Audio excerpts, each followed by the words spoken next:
እግዚአብሔር ሆይ ያላንተ ምንም ማድረግ ስለማንችል እኛ በራሳችን አንችልም፣ ሞክረንም ዝለናል። እግዚአብሔር ሆይ አንድ ቀን እንኳን መቆየት፣ አንድ ሰዓት እንኳን መቆየት አንችልም። ኃይሌ ይርዳኝ ለምኔናለ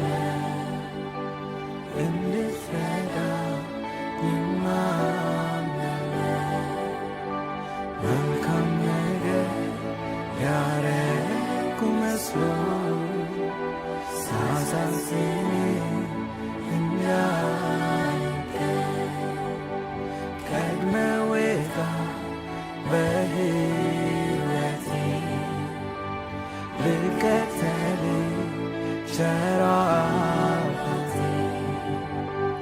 አንተ ቀድመኸኝ ካልወጣ